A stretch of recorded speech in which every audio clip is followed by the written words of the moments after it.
Hello, Angelfish! I am so excited to share a story with you today about my friend Princess Lily. Princess Lily wished she could be here today.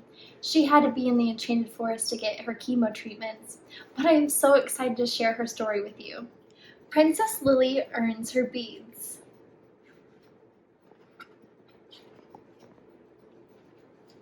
In a faraway land, there lived a king and a queen with their daughter, Princess Lily. Lily enjoyed playing outside and exploring the kingdom with her friends. But most of all, Lily loved swimming in the ocean. Just like me. One morning, Lily woke up feeling sick. She tried to get out of bed, but she fell on the floor.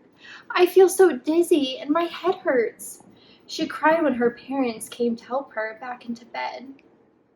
The king and queen set out at once to find out what ailed her. They asked the royal wizards to help, but the potions they gave Lily did nothing to make her feel better. And so, days and weeks and months passed, and Lily still felt poorly. Then, one day, a fairy came to the castle. She told the royal family of an enchanted forest full of healers who could help the young princess.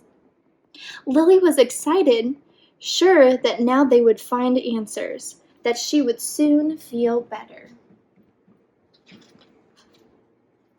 As Lily and her parents neared the edge of the forest, a healer appeared. "My name is Lynn, healer, and I am here to help you feel better." Taking Lily's hand, Lynn looked her in the eyes. "I know it's hard, Lily, but I need you to trust me. Can you do that?" Lily did want to feel better. She missed swimming and playing with her friends. But could the healer really fix her? Finally, she took a deep breath, nodded, and stepped into the forest. Lynn smiled at Lily. "You are very brave," she said, "and brave children get these." Lynn held out a necklace with a single shiny blue bead on it. "These are bravery beads. Each time you are brave, a new bead will appear on the strand. Wear this when you feel scared to remind yourself of how brave you truly are." Twigs crunched under Lily's feet as she made her way through the trees. Rabbits hopped all around, and Lily saw other children were wearing their beads.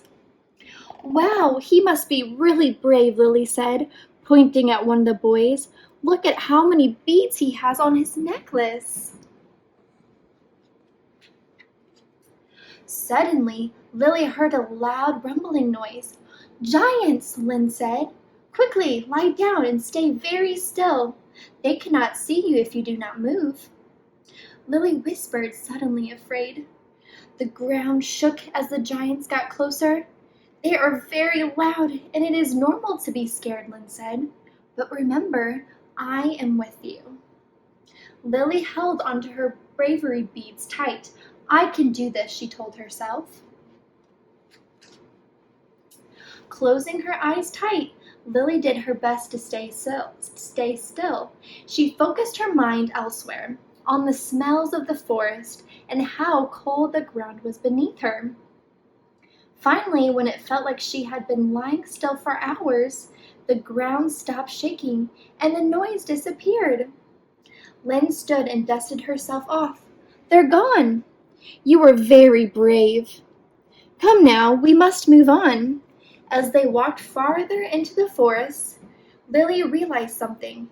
New bravery beads had appeared on her necklace. Lily was still fiddling with her beads when she heard Lynn say, "Ah, we're here." In front of Lily sat a small tent. Following Lynn in, she saw a small bed. Lynn picked up a green gem. "I am going to put this on your arm," she explained. "It will put you into a deep sleep." "A deep sleep?" Lily asked. "But why?" Lynn smiled. "You've been so brave, but now comes the hard part. While you are sleeping, I will put a port in your chest. This will make it easier for me to give you the medicine you need.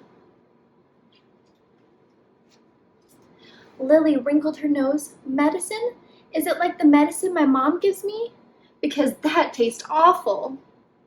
This medicine is different, Lynn explained. It's called chemotherapy.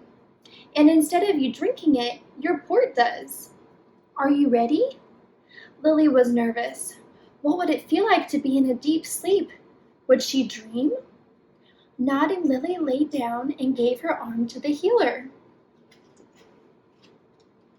When Lily opened her eyes, she saw that her necklace had 3 new beads.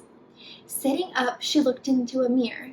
Her chest hurt, and the port looked kind of funny. She felt like she was looking at someone else, not herself. Will I have it forever? She asked, fingering the port. Not forever, Lynn said, but you may need it for a long time. Remember, it is an important part of your healing. It will make you more comfortable when you receive your medicine, and it will help your medicine get where it needs to be. Are you ready to start? Lynn asked. Lily was scared.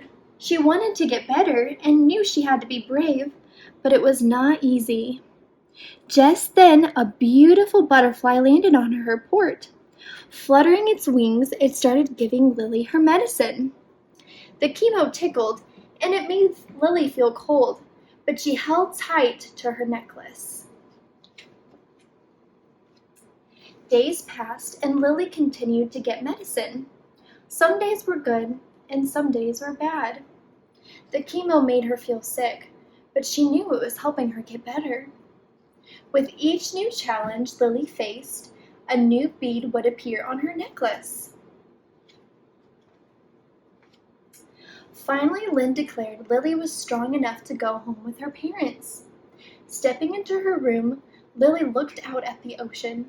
She knew that her journey to get better was just beginning. It was not going to be easy, but if she continued to be brave, she would soon be strong again. Soon she would be back in that ocean swimming with her friends. Lily squeezed her necklace. She could not wait. The end. I hope you enjoyed that story as much as I did, and I hope it makes you feel brave, just like my friend Princess Lily. Goodbye, starfish!